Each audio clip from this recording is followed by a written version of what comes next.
Hello everyone. Since I got asked a few times and I accidentally opened up my BeastX already, I'm be showing you how to open up your BeastX Mini and change the scroll wheel. So why you might want to do that is because the scroll wheel in my opinion is a little too slippery. It's gotten better and I've gotten used to it, so I kept it. But if you want, you can buy one of these off AliExpress. These have like a little rubber wheel in it. And they're honestly a lot nicer to press. I'll tell you the reason why right now is why I switched back to the wheel is because it actually weighs like a few grams more, and like I didn't care enough. Like it was significant enough to make me go like, oh dang, that's kind of heavy. And I don't mind the scroll wheel anymore, but I can still very much see why someone might want to. Like this is still So how you want to open up your BeastX Mini? Mine's already open, but like these tricks obviously this will still apply. So you're gonna have these little screws right here. You might have to take off your skates unfortunately, but you'll have these screw things right here. You make sure you have the right one obviously. You take those out and that connects this to this. And then basically the connection between the front is kind of like this weird hook thing, as you guys can see right here. It goes in like that. So you're just gonna pull this up a little bit and then you can pull it back out, because it's just really weird to put it back on and take it off. It's kind of weird. But yeah, you'll take that off. You'll still have a little ribbon cable attached for the side buttons. So you can either choose to disconnect that and put it back after, or just leave it like this. You can just leave it like that. It should be okay. But yeah, here's a scroll wheel. But it's I've done this so many times where it's kind of bent a little bit, like some of the plastic, so I'd be very careful.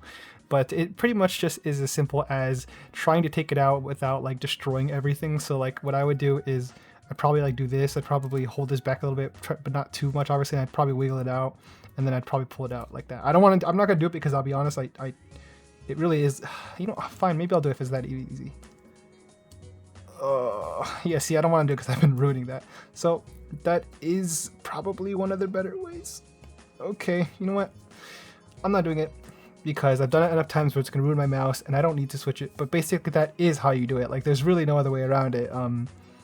Unless you like, no, that is the only way around it. You're going to have to do that a little bit. Just don't break it, be very careful. And then you swap it in. These are the same. You make sure the axles are on the same side. So this one's a smaller one. This one's the one that acts as the pillar switch. Yeah. And for one thing, the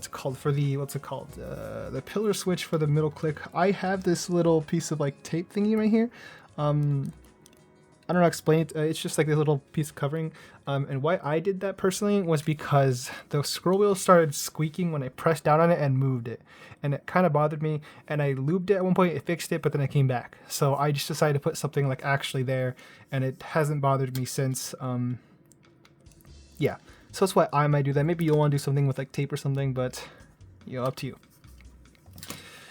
All right. Well, now that you swapped it, here comes the hard part. I'm not gonna lie. The hardest part is kind of putting it back together, because it's just a pain in the ass. Obviously, make sure your side button thing is fixed, or like the ribbon cable. Just make sure that's back in. You can still test it right now without closing it.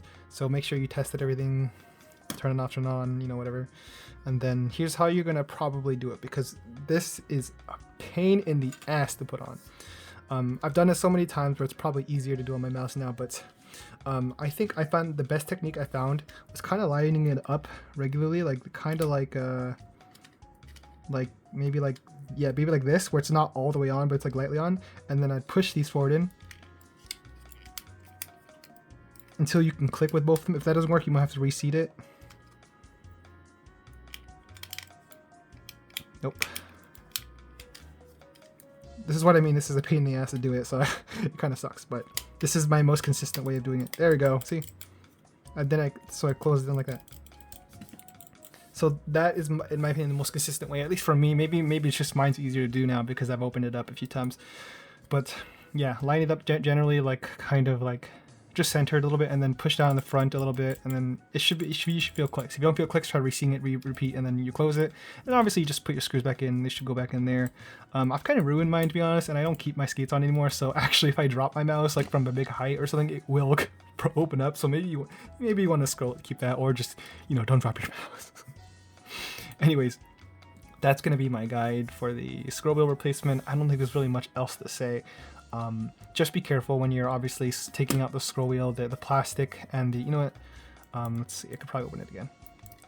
I've learned how to do it consistently now where it doesn't bother me that much to close and open it. But what's it called, for the scroll wheel, what you want to be wary of, at least for me, was this part right here. This part is weaker on mine, so like it actually has some give to it. So when I press the scroll wheel down in a weird way, it like kind of like has weird movement. So just be very careful, or maybe hold this too. I don't know. Just be careful about bending the plastic, because this, you know, if it breaks, or it's gone. Well, you can like pull this back a little bit, then wiggle it out. But just be very careful, since the whole base is made out of like plastic, and yeah. But if you only do it like once, then it shouldn't be a problem really. Then yeah. Dang it.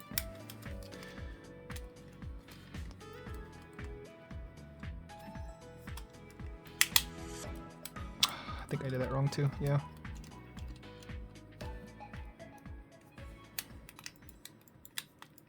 Nope. This is why I used to hate opening up my B-sticks. Oh, thank God. There you go. That is definitely the most consistent way for me. Anyways, that's gonna be it.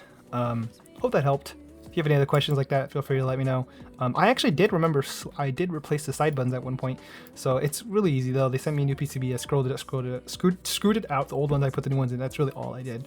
But yeah, let me know if that helped. Let me know if you want me to do more stuff like this. Thanks for watching, and I'll see you later. Peace.